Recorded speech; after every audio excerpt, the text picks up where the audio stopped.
যদি এশিয়া কাপে কোনো একটা কারণে যদি সৌম্য সরকার চান্স পেয়ে যায় তবে সেই দিনটা কিন্তু সৌম্য সরকারের হবে, এটা আমি হলফ করে বলতে পারি। এবং কিছুটা আমি বলবো যে হ্যাঁ, বিসিবির একটু দোষ আছে, কারণ তখনকার সময় পাপন সাহেবরা ছিলেন, নির্বাচক প্যানেলে যারা ছিলেন তারা অনেকেই হয়তো স্বজনপ্রীতি করেছেন, সৌম্য সরকারকে সেভাবে তারা কেয়ার করেননি।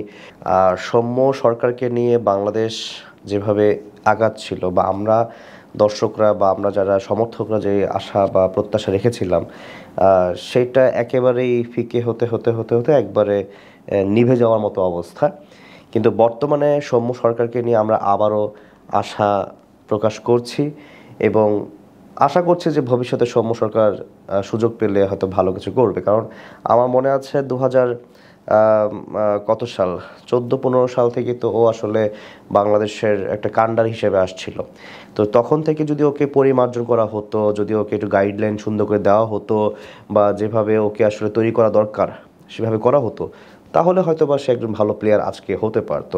প্রশ্নটা যেটা ছিল যে বিসিবির কারণে কি আজকে তার এই অধপতন হয়েছে কিনা, কারণ ও ছিল একজন ওপেনার, তাকে মিডল অর্ডারে নেওয়া হতো, তাকে ফিনিশার হিসেবে নেওয়া হতো।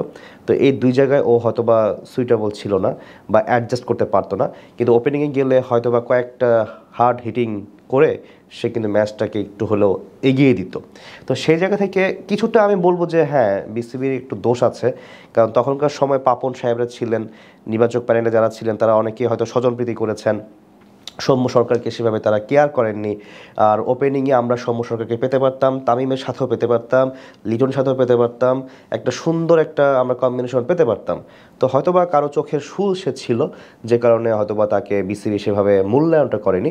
যদি পারফরমেন্স তার খারাপ হয়ে থাকে, আমি বলবো যে তাহলে 80% অবশ্যই বিসিবির কারণে হয়েছে।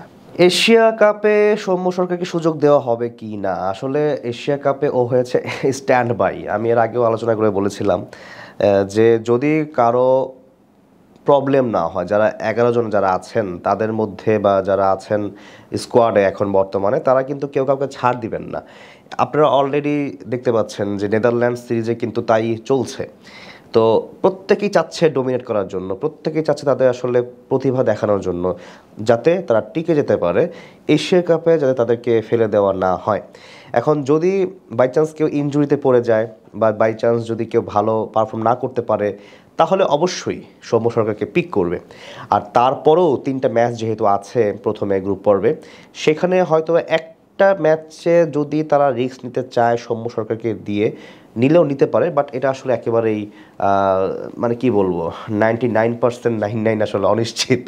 আমি এটা আসলে একবারেই সেই সম্ভাবনা দেখছি না। তবে যদি এশিয়া কাপে কোনো একটা কারণে যদি সৌম্য সরকার চান্স পেয়ে যায় তবে সেই দিনটা কিন্তু সৌম্য সরকারের হবে, এটা আমি হলফ করে বলতে পারি। এবং সে উঠে পড়ে লাগবে, আদা জল খেয়ে লাগবে সে নিজেকে প্রমাণ করার জন্য।